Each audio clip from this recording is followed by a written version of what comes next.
2 days after the signal stopped, the carcass surfaces 11 miles east of the tracking vessel.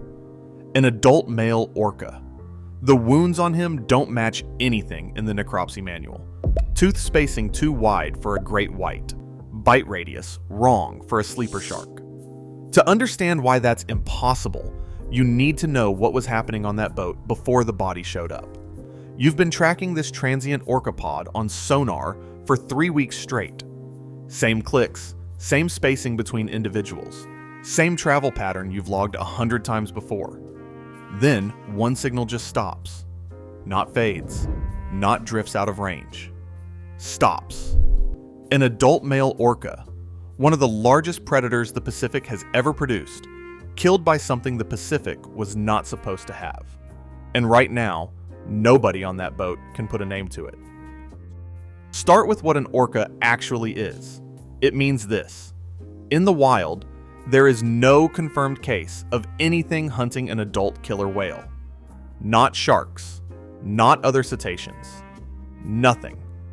Orcas sit at the top of every food web they swim into, from the herring runs off Norway to the seal colonies of Patagonia.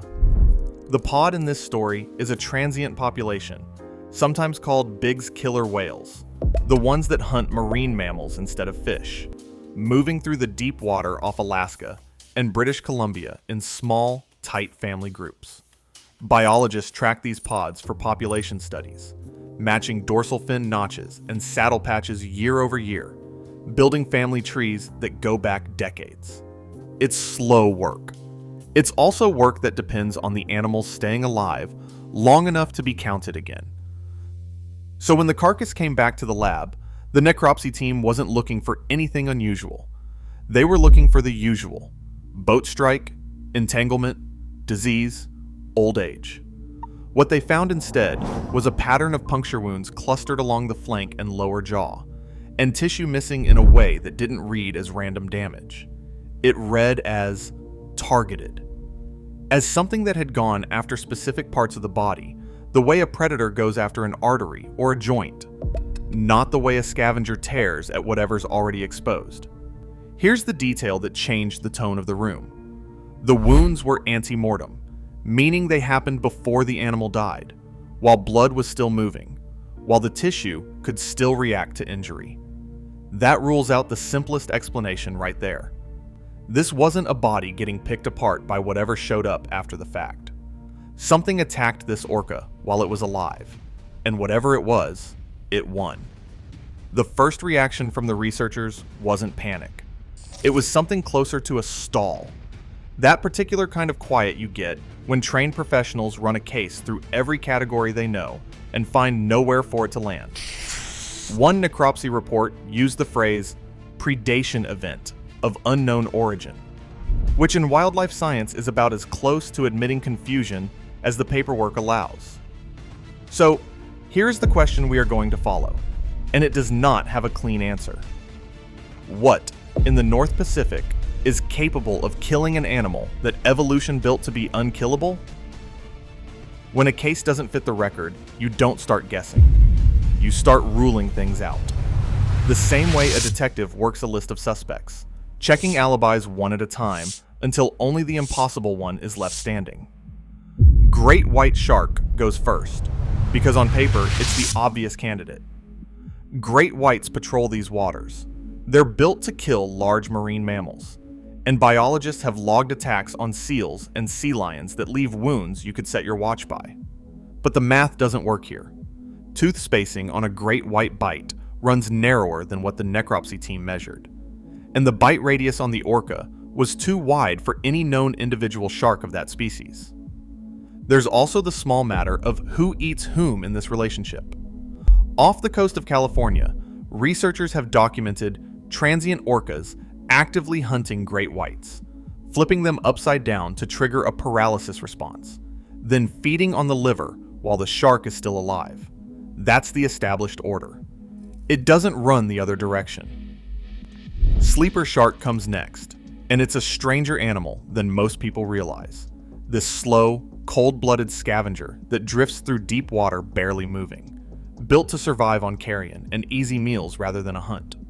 It lives where sunlight never reaches, in cold so total that its flesh stays soft and pale, moving so little that parasites grow directly onto its own eyes, and it never bothers to shake them off.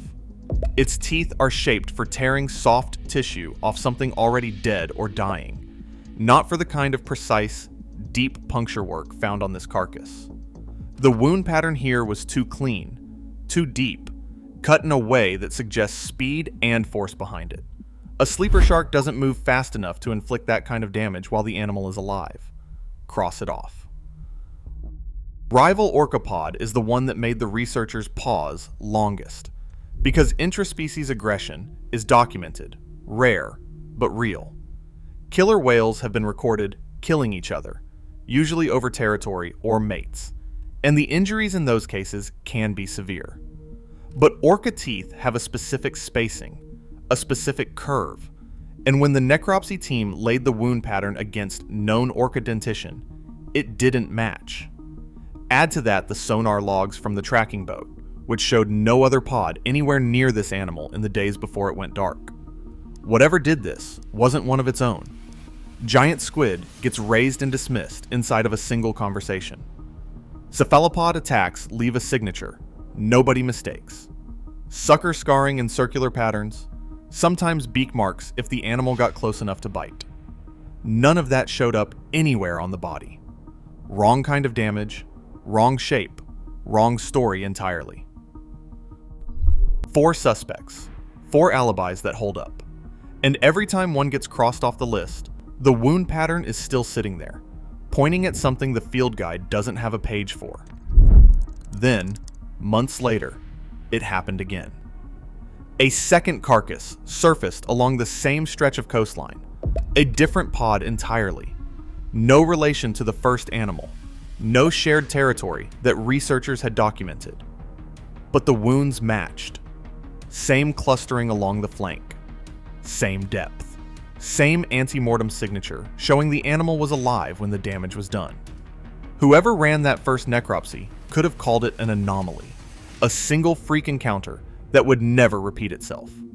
That option disappeared the moment the second body came in. This is where the case changes shape entirely. 1 killing is a mystery. 2 killings in the same water with the same signature is a pattern. And a pattern means whatever's responsible has done this more than once and walked away clean both times. No sighting, no tissue sample, no trace evidence beyond the wounds themselves. Somewhere in that stretch of Pacific, something has now taken down 2 apex predators, and it did it quietly enough that nobody even knew to go looking until the bodies floated up on their own. The day the second carcass came in, the deck crew smelled it before they saw it, and the biologist Running Point climbed down into the hold, expecting a repeat of routine paperwork. She pulled back the tarp, looked at the flank wounds, and didn't say anything for a long moment. Same clustering, same depth, same clean edges where the tissue had been taken instead of torn. She'd spent 3 months telling herself the first carcass was a fluke, an outlier no one would ever need to explain twice. Standing over the second one, she understood that story was over. Here's how this actually gets handled once it lands on an agency desk. The public language stays careful, almost deliberately flat. Cause of death undetermined. Consistent with an unknown predation event. Words chosen to close a file without making a claim anyone would have to defend later. Here is the denial. When a report can't identify what killed an animal, the safest available explanation is scavenging. Multiple species feeding on a carcass after a natural death. Maybe illness or old age, with the wound pattern chalked up to whatever showed up first and whatever showed up second. It's a tidy answer. It's also an answer that requires ignoring the one detail that broke the case open in the first place: the ante-mortem wounds, injuries inflicted while the animal was still alive and still bleeding. You don't scavenge a heartbeat. This is where the official theory starts to strain under its own weight. Wound geometry doesn't behave like scavenging damage, which tends to be messy, overlapping. The work of different mouths at different times going after whatever's easiest to reach. What showed up on both carcasses was consistent, targeted. The same regions of the body hit the same way twice, months apart, in two unrelated pods. Scavenging doesn't repeat a signature. Predation does. The ocean is not a cooperative witness. And after ruling out every known predator with teeth or a beak that could have made those marks, the official record is left holding an explanation with no suspect attached to it. Part of the reason this stays unresolved comes down to where it happened. This stretch of Pacific coastline isn't a shallow shelf you can drag a camera across. It runs into trench systems and canyon habitat, vertical drops where sonar returns get unreliable, and visual survey is close to impossible past a certain depth. Whole populations of animals live and die down there without a single biologist ever laying eyes on them. It's not that nobody's looking, it's that the terrain itself refuses to be looked at. Consider what that actually means in practice. Less than a quarter of the world's seafloor has been mapped in anything like detail, and the water column above it is studied even less, because charting the bottom is a fixed problem while tracking what moves through open water at depth is not. Researchers have compared the whole effort to understanding a forest by only ever flying over the treetops. You get the shape of the canopy. You get almost nothing about what's underneath it, what's hunting what's dying in places nobody was positioned to watch. To be fair to the researchers here, this isn't a cover-up, and nobody's script writing a mystery just to keep grant money flowing. Marine biologists working these cases will tell you flat out that they don't know, on the record, in print. That's not evasion. That's just an honest gap in the data. The kind that exists all over deep ocean science, where the animals outnumber the observations by a margin nobody likes to say out loud. But the animals never sign that agreement. The ocean doesn't wait for a survey budget or a research vessel with the right equipment.